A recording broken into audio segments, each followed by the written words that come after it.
Hello, everyone. I hope you're doing well today.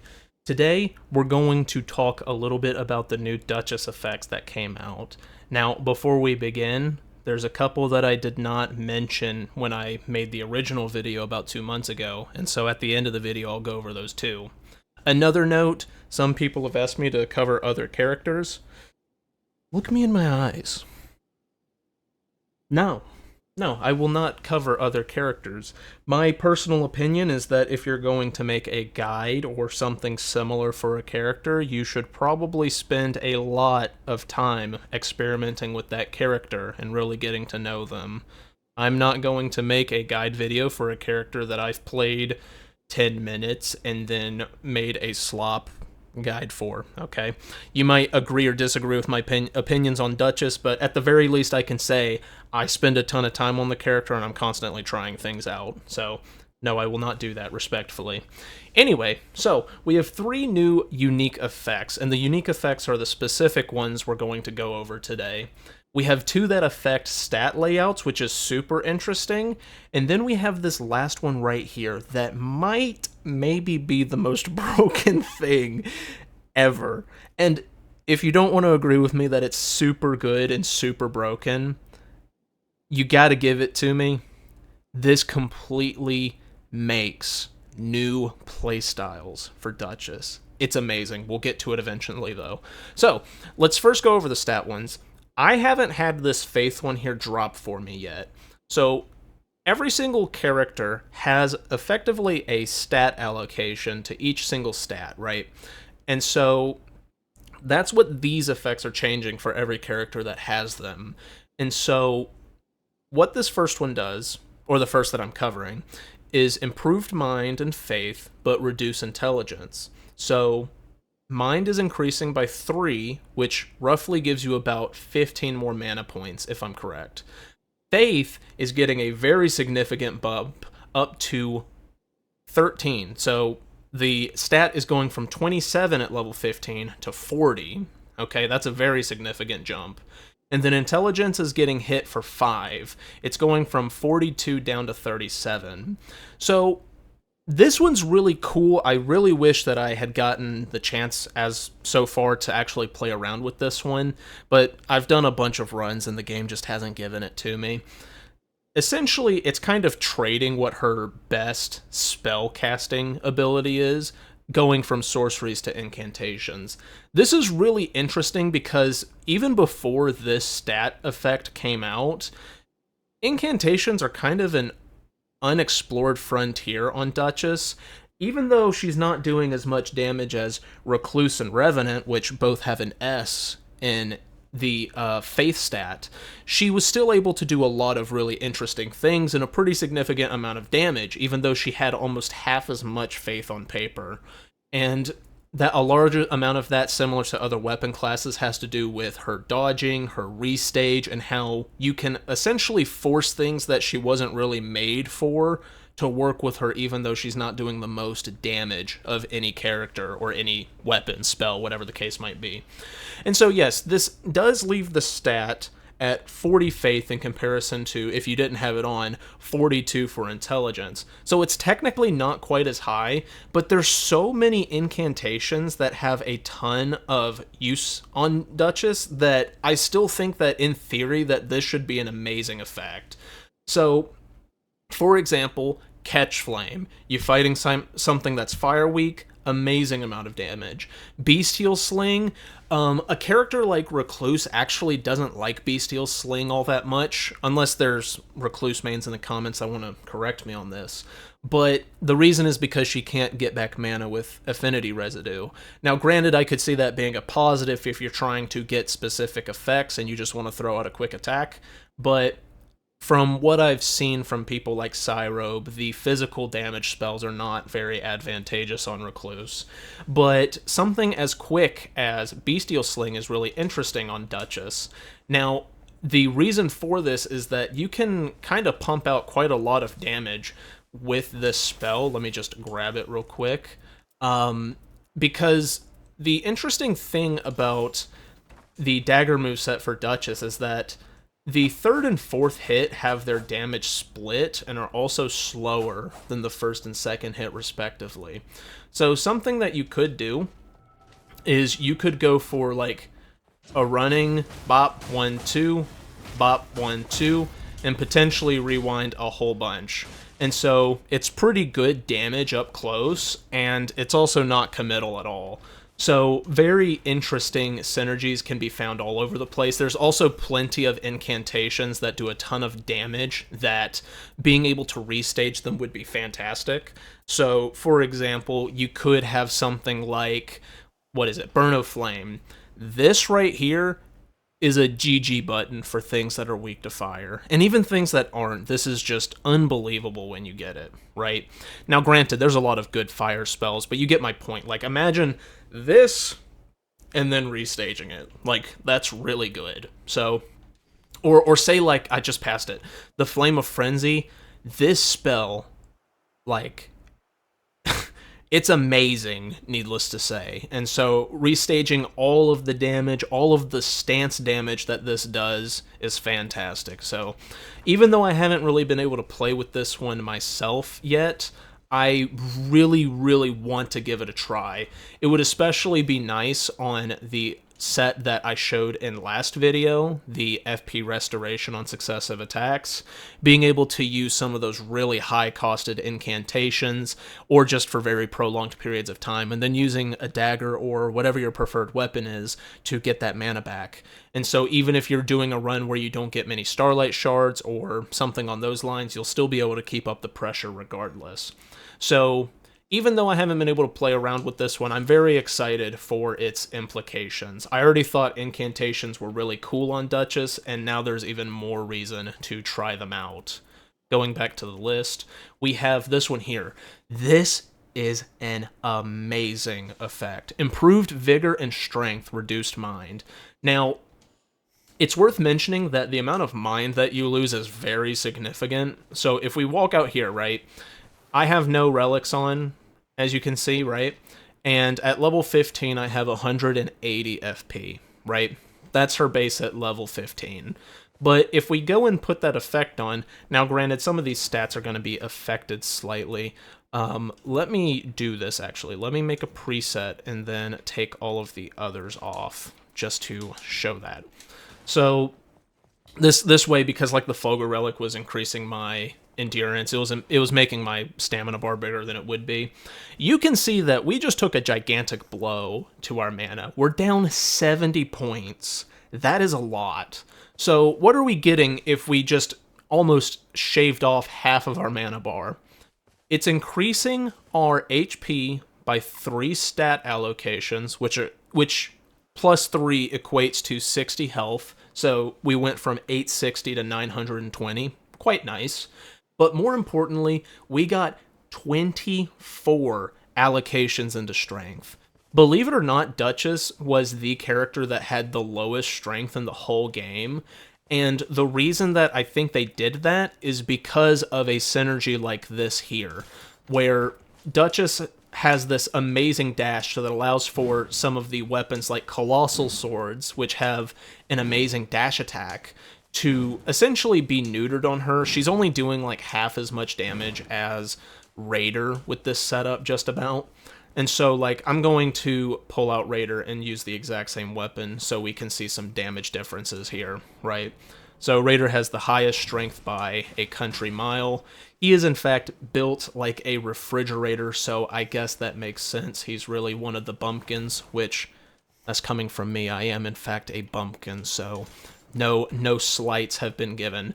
So we can see that at level 15 with hopefully no effects, physical attack up, man. Okay, so let me take that off real quick. I don't play Raider. I don't know why I have this effect on. Let's go ahead and try that again. That would make this a bit incorrect, wouldn't it? So that attack is 166, okay? So pretty good amount. We're going to swap back to Duchess and do the exact same thing without the new strength effect. Essentially at level 15, Duchess has 11 strength, which is even lower than Recluse. Recluse has 12 strength at level 15. Duchess has 11, okay? And so she has a absolutely abysmal amount of strength normally. So let's just do a damage comparison. The other one was 166, I believe. 119, so that's a very significant decrease in damage. Now, granted, obviously we have that super fast dash, but let's go ahead and pull this out. So this makes it to where her strength goes from 11 to 35, which is only 6 points lower than Guardian before you affect his stats. So that was 119, 153. Now, I'm just doing some mental math on the spot right here, but like that's somewhere between like a 25-30% damage bonus. I'll put the actual math into the description if I think to. But what this is doing is it's making it to where all of these weapons that she wasn't doing all that amazing of damage with, that she actually does very respectable damage with now. She synergizes with a ton of really fast weapons. I've already tested this without that buff on. This is doing 128 before the strength buff. This is now doing 156. Right? So, very significant bonus. Anything that has a quality or strength scaling is now significantly better on her. So if you've decided before a run starts that you mainly want to focus on weapons, let me also pull out Serpent Hunter too, because this is another unique synergy. If you've decided that you're going to focus a lot less on things that require mana, this gives you a ton of very respectable options. Sure, she's still not going to do quite as much damage with these weapons as, say, Wilder or Raider, but that's not really the point of Duchess. The point of Duchess is fluidity, being able to raise your damage, the team's damage, a whole bunch of utility, even with like invisibility and stuff like that, getting huge restages. So before the damage, I think the number I tested earlier on this running heavy is 277, but now it's 326. Very significant damage bonuses across the board, okay? So, yes, this effect right here, if you already know you're not going to want to play very much with spells, then this is an amazing effect to have. It's also not lowering your intelligence, which is something to keep in mind. So if you get a spell that's just too good to pass up, you can still use it. You'll just have to understand you can't use it as much. But the main point in this is being able to use all of these things that she wouldn't normally be able to. At least she would be able to still use them, but like nowhere near as much damage, especially just free damage. It's not like this is conditional, you know? It's literally just have more strength, be strong, do more damage. So, very nice effect. Now, the final one is the one that I'm really excited to talk to you about, and is the main reason I'm making this video. So, let me go over to it. I am messing up the controls very badly. Use of the character skill for brief invulnerability.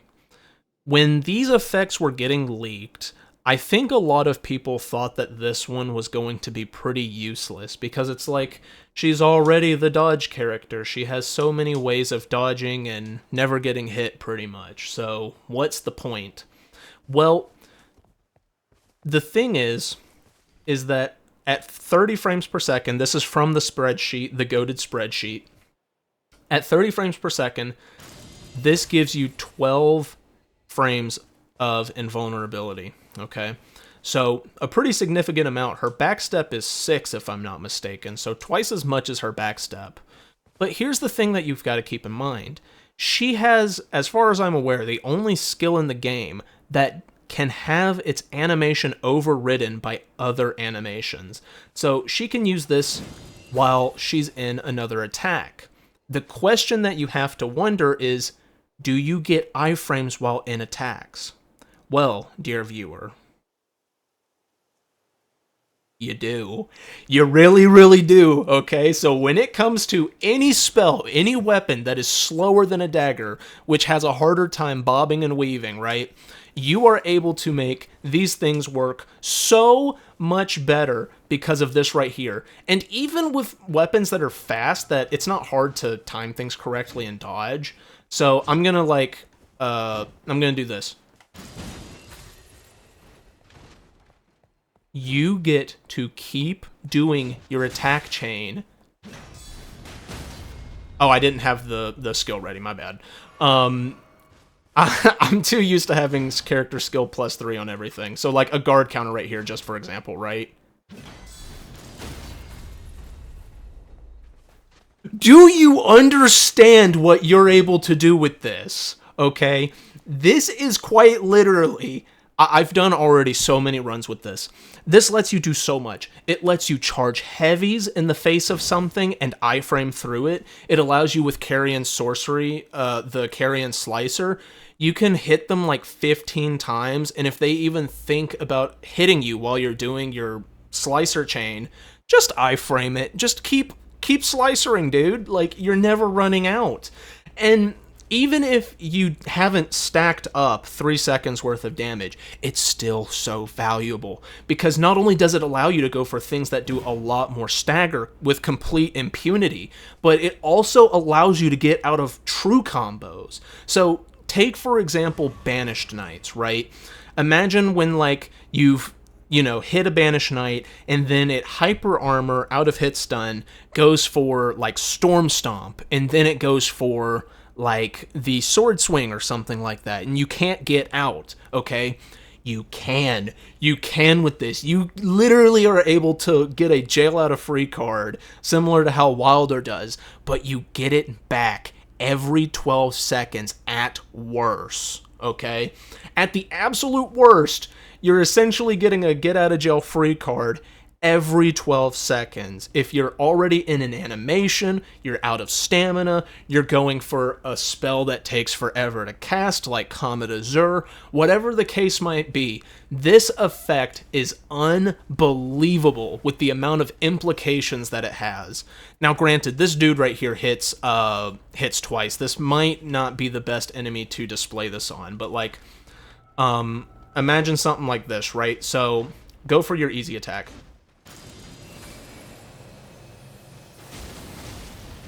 Dude, like, the possibilities are endless, okay? So, like, I'm gonna throw up during this video, like, some examples of these things in action, but I've looked at the effects for some of the other characters. Some of them that they got don't seem like that big of a deal, but all 3 of the unique ones that Duchess got are game changers, especially this invulnerability on character skill. If you take one thing away from this video, give this a try. It is amazing, okay?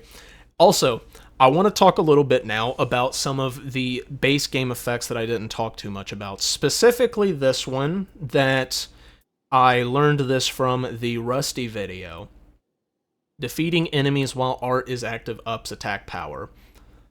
I didn't mention this in my first Duchess Relic video because I saw in the spreadsheet where it's like you get 15% damage for 30 seconds, and it said stackable? No. So I was like, why would you use your ultimate to get 15% damage for 30 seconds? What I didn't know is that this effect stacks for every single thing that dies during your ultimate while you're still invisible.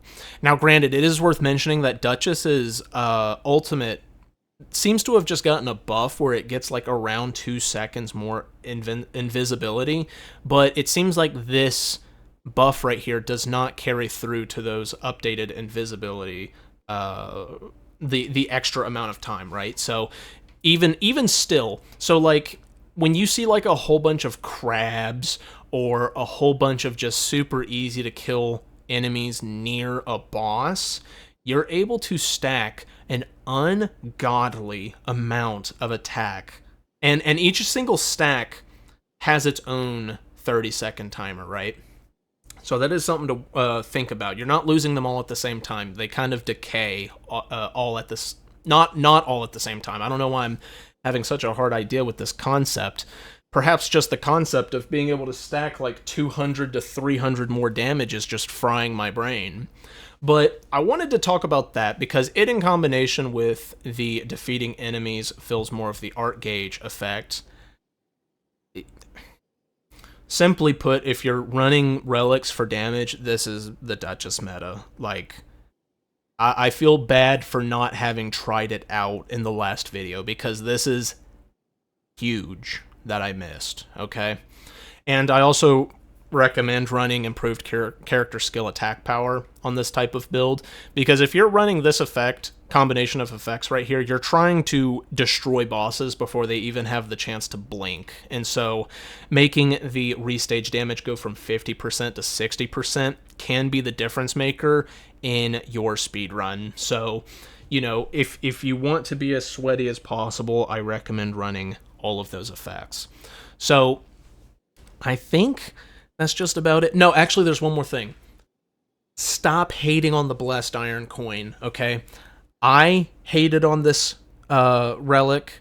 I saw a video that was like a 4-hour tier list of every single relic, and this was in like one of the lowest tiers. Rusty's video was like, the moment you get this first effect on anything else, throw away the Blessed Iron Coin.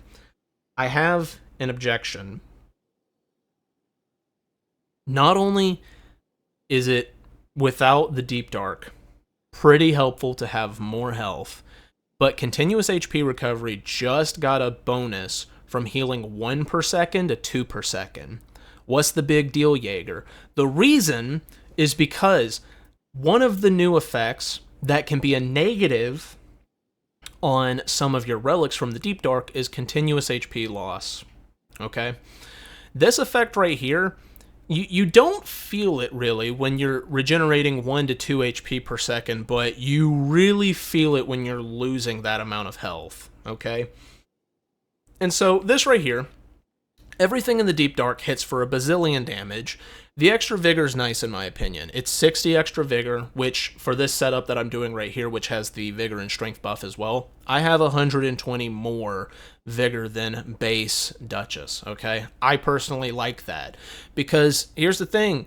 Duchess doesn't have a whole lot of health and might just get one shot, okay? Especially if you're fighting a red enemy or an Everdark boss, you absolutely can get one shot. And the continuous HP recovery, whether it be on a weapon or one of your relics, can be the exact thing needed to get rid of one of the most annoying downsides. Like, it's something that you don't, if you don't have it counteracting the continuous HP loss, it's like being poisoned constantly, except like you can't get rid of it, and it's slow enough that you kind of forget, and then it might make a boss one-shot you when you should have lived with a little bit of HP. So, stop the Blessed Iron Coin hate. I hated it for a long time. It's actually a really good relic, and it just got a lot better, too. If you're like me and you're running a whole bunch of guaranteed relics, because I don't know why, something just feels good about running guaranteed relics, to be honest with you. Run it with the Fulgur relic. As far as all the ones that I'm aware of, this is like the most useful one that has defeating enemies, fills more of the art gauge. The other two effects are quite nice. Duchess has a stamina issue, and boost attack power of added affinity attack is able to increase the damage of pretty much any split scaling weapon, or if you have a buff on it, whether it be from the Hellstore relic or Scholar's Armament, for example. So that is actually a pretty helpful effect. It's not a huge damage boost in the grand scheme of things, but it's not an active detriment or a complete waste. So with that being said, I think that's everything I wanted to go over for now. I'm going to be, for all the people who are regulars of the channel, I've been having a hard time working on videos as of recent because I've been trying to be super ambitious, at least for my own standards, when it comes to, you know, quality. But I think I'm going to go back to what I was doing for a while, where, like, I'm working on something big in the background, but making smaller videos kind of like this in the meantime, and these being able to be put out easily, and also being able to be made more often, right? So that way I'm not just not making anything for 15 bazillion years, right? So there should hopefully be a healthy balance between the two. But if you've watched this point, thank you very much. I appreciate it. And I hope you have a good day. Peace.